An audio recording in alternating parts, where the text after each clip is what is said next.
بسم الله الرحمن الرحيم. قال المؤلف رحمه الله تعالى: بسم الله الرحمن الرحيم. Jina la Mwenyezi Mungu mrehemevu mno mwingi wa. Mtunzi ameanza maneno yake kwa bismillahir rahmanir rahim, hali ya kutendea kazi maneno ya Mtume Muhammad sallallahu alaihi wasallam: kullu amrin fi balin la yubda'u fihi bismillahir rahmanir rahim fawaqi, kila jambo yenye cheo ambalo kwamba halianzi kwa sababu ya jambo hilo kwa bismillahir rahmanir rahim, basi hilo jambo ni lenye katika.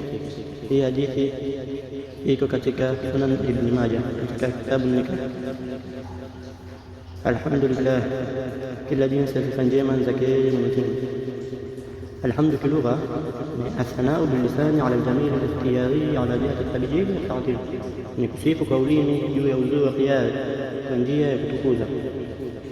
Ni kisifu tabia za mtu, ni jambo la khiyari. Mtu akiwa na tabia nzuri au akiwa na tabia mbaya ni khiyari yake. Kwa hivyo nikisifu tabia nzuri ya mtu itakuwa ni muhimidi, lakini nikisifu uzuri wa kiumbile wa mtu itakuwa hiyo yaitwa ni almadh, sababu hiyo uzuri wa kimaumbile si jambo la khiyari.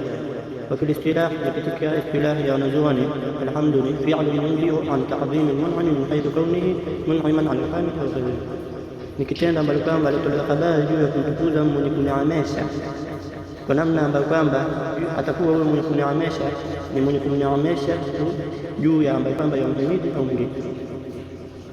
Mimi nikimtukuza ustadhi wangu ni kama kumhimidi, kwa sababu yeye ameneemesha kwa kunifundisha.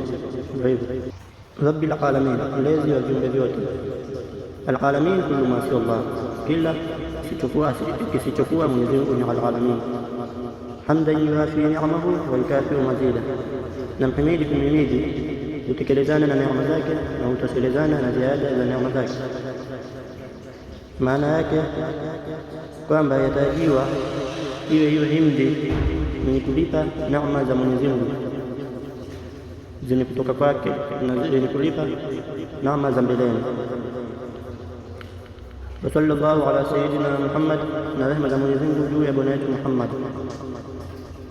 Pia tukatacha swala kutoka kwa sisi binadamu ni kunyenyekea na kumwomba dua Mwenyezi Mungu amsalie bwana Mtume Muhammad sallallahu alaihi wasallam, na kutoka kwa malaika ni istighfar, kumwombea msamaha Mtume Muhammad sallallahu alaihi wasallam, na kutoka kwa Mwenyezi Mungu basi ni rehema yenye kukutanisha na kutukuza.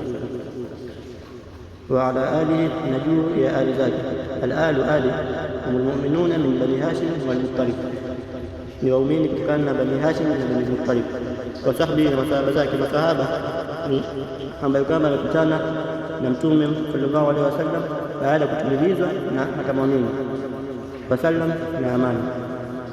Qala Rasulullah sallallahu alaihi wasallam: talabul ilmi fariidatun ala kulli muslim, amenena Mtume Mwenyezi Mungu rehema na amani zimfikie yeye: talabul ilmi fariidatun ala kulli muslim, tafuta elimu ni faradhi mno juu ya kila Muislamu. Al-ilmu hapa ni elimu ambayo kwamba lazima kila alikalifishwa na sheria na mwenye uwezo aijue, kama kumjua Mwenyezi Mungu, kama kujua swala yote, kujua saumu na nyinginezo. Na pia mwenye taalimu mutaallim, al-Imam Az-Zarnuji yatuambia: afdalul ilmi ilmul hal, bora zaidi ya elimu ni ilmul hal. Wewe ni mwanabiashara, lazima ujue zaka, kwa sababu utahitajika kutoa zaka. Wewe una uwezo wa kwenda hija, lazima ujue hija yote kikamilifu. Afdalul ilmi ilmul hal, ndio bora zaidi. Qala sallallahu alaihi wasallam: man salaka tariqan yaltamisu fihi ilman salaka Allahu bihi tariqan ila al-jannah. Mwenyezi Mungu, Mtume wa Mwenyezi Mungu maana yake yatambia mwenye kufuata njia.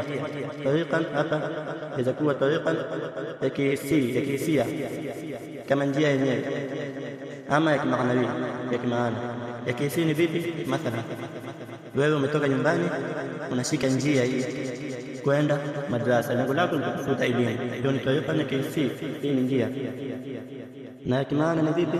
Mathalan, wewe uko madrasa ukifanya matendo ambayo kwamba yatakuwezesha upate elimu kama kuhifadhi, kutalii, hiyo ni tariqa ya kimaana. Yaltamisu fihi ilman, yazingia ndani yake elimu. Elimu hapa ni ilman shar'iyyan, elimu ya kisheria. Salaka Allahu bihi tariqan ila al-jannah. kufuatisha Mwenyezi Mungu kati yeye njia mpaka peponi. Yaani Mwenyezi Mungu atamuongoza kwa njia ya uongofu na taa, ambazo hizo mbili ndizo zenye kufikisha mtu peponi.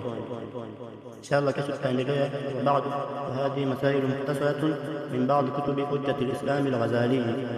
Assalamu alaykum wal afwa minkum.